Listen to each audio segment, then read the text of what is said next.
The lawyer cleared his throat, looked straight at Vanessa and Victor, and said, "Ms. Evelyn White's entire estate, $3 million in cash, the house, the stocks, goes to Maria Santos, her housekeeper." Vanessa actually screamed, "The maid?" And from the back of the room came the softest voice you've ever heard. "Yes, dear. The maid. The one you never even learned the last name of. Because Auntie Evelyn wasn't dead. She was sitting right there, watching her own will reading. If you've ever been called the poor relative while secretly holding the winning cards, smash that like button and subscribe right now. This is the most delicious inheritance twist Reddit has ever seen. Let's dive in. My name is Lisa, and this is the story of Auntie Evelyn, the family legend nobody believed in. She lived in a tiny two-bedroom bungalow in Daly City, California. Peeling paint, plastic on the furniture, a 1996 Corolla with 280,000 miles. Every holiday she showed up with one gift for each kid, always from the 99-cent store, wrapped in last year's newspaper. Her niece and nephew Vanessa and Victor called her cheap auntie to her face. Behind her back? Broke-ass auntie, the coupon queen, the reason we can't have nice things. Every Christmas they did the same routine. Vanessa, rolling her eyes so hard they almost fell out. "Auntie, why do you still live like this? You're embarrassing us." Victor, laughing. "Seriously, just move into a home already. We'll pay the minimum, promise." Auntie Evelyn would just smile, sip her instant coffee, and say, "I'm comfortable, children. Don't worry about me." They worried, all right. They worried she was going to die broke and they'd have to pay for the funeral. Meanwhile, Maria, the housekeeper, had been coming every Monday and Thursday for 22 years. Maria spoke limited English, sent half her paycheck to her kids in Manila, and treated Auntie Evelyn like royalty. She cooked sinigang when Auntie had a cold, ironed the newspaper before Auntie read it, and called her Mama Eve when she thought no one was listening. The family hated Maria on sight.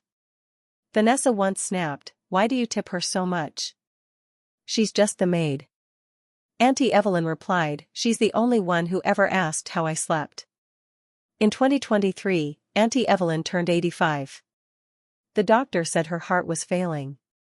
Vanessa and Victor smelled blood. They started visiting every weekend, first time in a decade. Brought grocery bags full of cheap canned goods so she wouldn't have to shop. Started helping her pay bills. Victor even installed a nanny cam for safety. Auntie Evelyn let them. She let them find the bank statements that showed $11,000 total. Let them find the reverse mortgage papers. Let them pat themselves on the back for being such good nieces and nephews. Then she updated her will. She didn't tell a soul. In March 2025, the call came, Auntie Evelyn had passed peacefully in her sleep.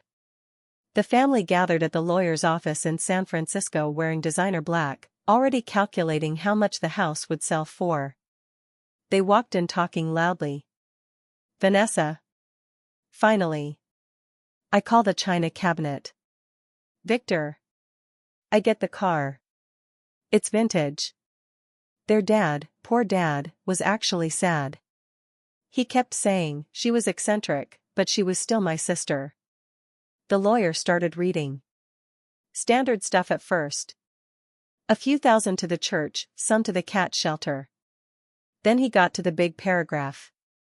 "To my devoted companion and chosen daughter, Maria Consuelo Santos, I leave my residence at 42, Cerro Drive, all its contents, my brokerage account at Charles Schwab ending in 5519, my Vanguard funds, and the remainder of my cash accounts, currently valued at $3,147,000.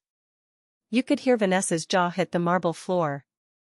Victor stood up so fast his chair fell over. "This is a joke, right?" That's when the side door opened.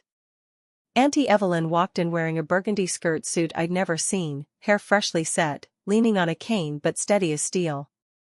The hospice nurse behind her was trying not to laugh. She sat down at the head of the table and folded her hands. "Surprise," she said sweetly. "I wanted to be here for this part." Turns out 6 months earlier, when the doctor said weeks to live, Auntie Evelyn checked herself out AMA, flew first class to the Mayo Clinic in Minnesota, and paid cash for an experimental cardiac procedure that cost $380,000. She recovered in a private facility under a fake name. The death phone call? She paid the hospice social worker $500 to make it. She wanted to watch the reading live. Vanessa started hyperventilating. You tricked us. This is elder abuse. Fraud. Auntie Evelyn slid a folder across the table. Inside, screenshots of the nanny cam footage Victor installed, him and Vanessa going through her drawers, laughing about selling her stuff on Facebook Marketplace before she was even cold. Text messages they sent each other. Victor, once the old bat croaks were set. Vanessa, just don't forget to delete the ring footage lol. Auntie Evelyn. I believe the legal term is undue influence. My lawyer says you'd lose in court and owe fees. Shall we try? Maria started crying, quiet, shocked tears. She kept saying, Mama Eve, no, too much. Auntie Evelyn took her hand. Maria, you raised your children on $400 a week while taking care of me. You never missed a day. You deserve to stop scrubbing floors. Then she turned back to the family. To my blood relatives, you each get $1. So, the will can't be contested for being forgotten.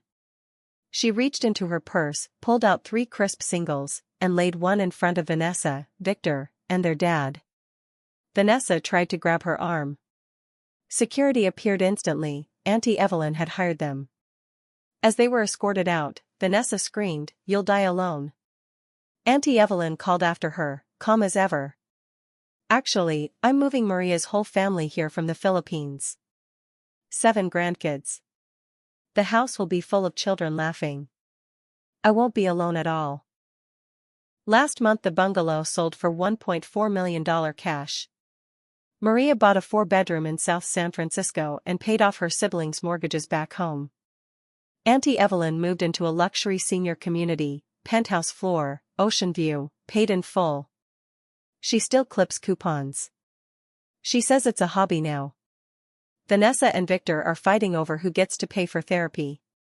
And every Sunday, Maria drives Auntie Evelyn to dim sum, just the 2 of them, laughing like sisters. Auntie Evelyn always said money doesn't buy class, but it does buy choices. She chose kindness over blood. And honestly? Best choice she ever made. That's the story of the broke auntie who left $3 million to the one person who actually loved her. If this made you tear up and cheer at the same time, smash like, subscribe, hit the bell. In the comments, who in your life deserves the inheritance more than your actual family? I always read every single one.